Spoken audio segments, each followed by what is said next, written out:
Hi friends, welcome to my channel మీ తెలుగు మిహిరా. ఈరోజు నేను మీ అందరికీ మా పిన్ని చేసే కొబ్బరన్నం చూపిస్తాను. దీన్ని ఇంగ్లీష్లో స్టైలిష్గా కోకోనట్ మసాలా రైస్ అని కూడా పిలవచ్చు.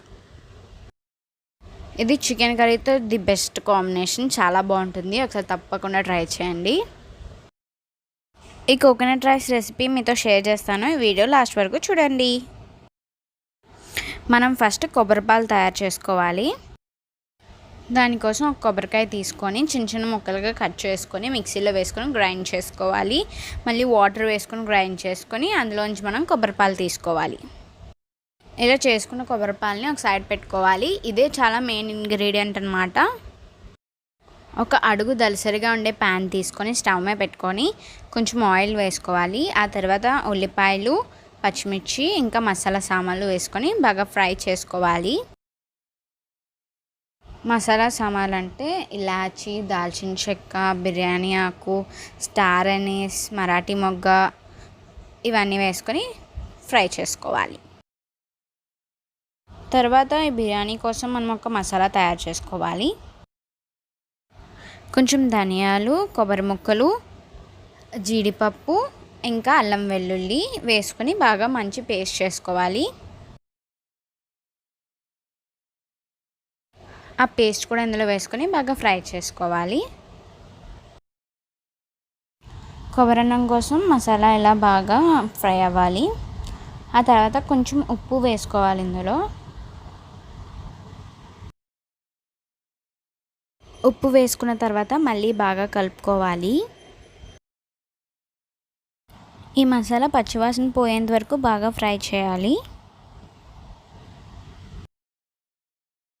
ఇప్పుడు మనం కొబ్బరి రైస్లో వేసుకోవడానికి కొంచెం రైస్ తీసుకొని బాగా వాష్ చేసుకొని కొంచెంసేపు నానబెట్టుకోవాలి. రైస్ నానబెట్టిన తర్వాత మనం ముందుగా తయారు చేసుకొని పెట్టుకున్న కొబ్బరి పాలని మనం మసాలా బాగా ఉడికిన తర్వాత అందులో వేసుకోవాలి. 1:2 కప్ రేషియోతో మనం వాటర్ వేసుకోవాలి. అంటే ఒక కప్ రైస్కి 2 కప్స్ వాటర్ వేసుకోవాలి. మనం ఇక్కడ వాటర్కి బదులు కొబ్బరి పాలు వేస్తున్నాం. ఒకవేళ కొబ్బరి పాలు అయిపోతే వాటర్ కూడా వేసుకోవచ్చు. కాకపోతే కొబ్బరి పాలు వేసుకుంటే కమ్మగా వస్తుంది కొబ్బరన్నం. ఈ కొబ్బరి పాలు వేసుకున్న తర్వాత కూడా బాగా కలపాలి.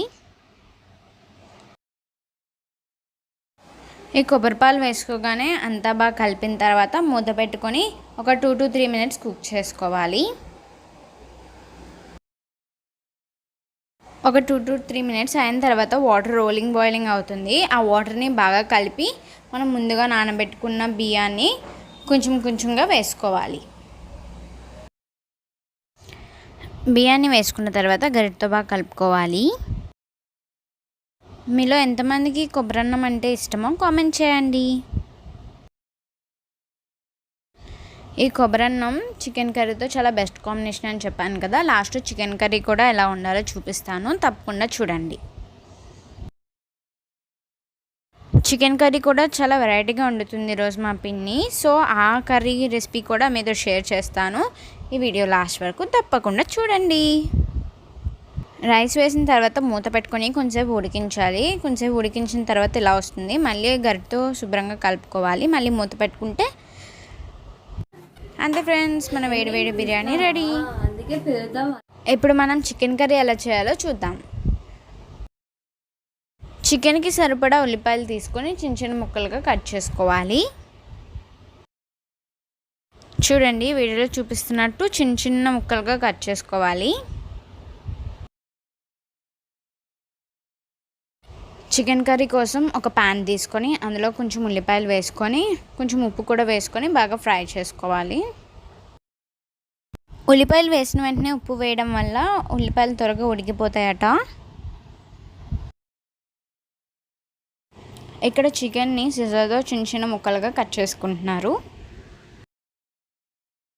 ఈ చికెన్ని ఫ్రెష్గా తీసుకొచ్చి శుభ్రంగా కడుక్కొని చిన్న చిన్న ముక్కలుగా కట్ చేసుకోవాలి. ఇక్కడ మా తమ్ముడు సిజర్తో చికెన్ ఎలా కట్ చేయాలో అందరికీ తెలియదని నేను చూపిస్తానని చూపిస్తున్నాడు.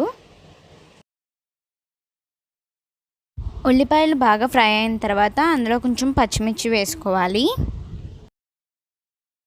మనం ముందుగా బిర్యానీ కోసం తయారు చేసుకుని పెట్టుకున్న మసాలా ఇందులో కొంచెం వేసుకోవాలి. ఇక్కడ చికెన్ని శుభ్రంగా వాష్ చేసి ఒక పక్కన పెట్టుకున్నారు. ఇప్పుడు ఇందులో కొంచెం కసూరి మేతి కూడా వేసుకోవాలి. ఇవన్నీ బాగా దగ్గరికి అయ్యేంత వరకు బాగా కలుపుకోవాలి.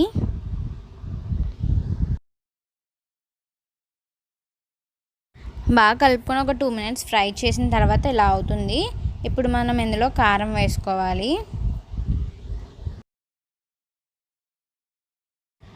నాన్ వెజ్ కర్రీస్లో కొంచెం కారం ఎక్కువ వేసుకుంటే చాలా బాగుంటుంది, కాబట్టి కొంచెం కారం ఎక్కువ వేసుకోండి.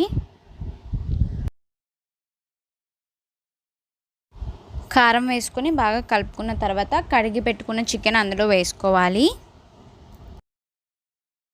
చికెన్ వేసుకున్న తర్వాత కూడా బాగా కలపాలి. చికెన్ని ఒక 2 మినిట్స్ మూత పెట్టుకొని కుక్ చేసుకోవాలి. చికెన్ని ఒక 2 మినిట్స్ కుక్ చేసిన తర్వాత కొంచెం వాటర్ వేసుకొని మళ్ళీ మూత పెట్టుకొని కుక్ చేసుకోవాలి. ఆ వాటర్ని ఎవాపరేట్ అయిపోయేంత వరకు కుక్ చేసుకోవాలి. అంతే ఫ్రెండ్స్, చికెన్ కర్రీ రెడీ అయిపోయినట్టే. ఈ చికెన్ కర్రీ ఇంకా కొబ్బరి రైస్ కాంబినేషన్ అయితే చాలా బాగుంటుంది. ఒకసారి తప్పకుండా ట్రై చేయండి. ఓకే ఫ్రెండ్స్, ఈ వీడియో మీకు నచ్చితే లైక్ చేయండి, షేర్ చేయండి, సబ్స్క్రైబ్ చేయండి. Bye friends.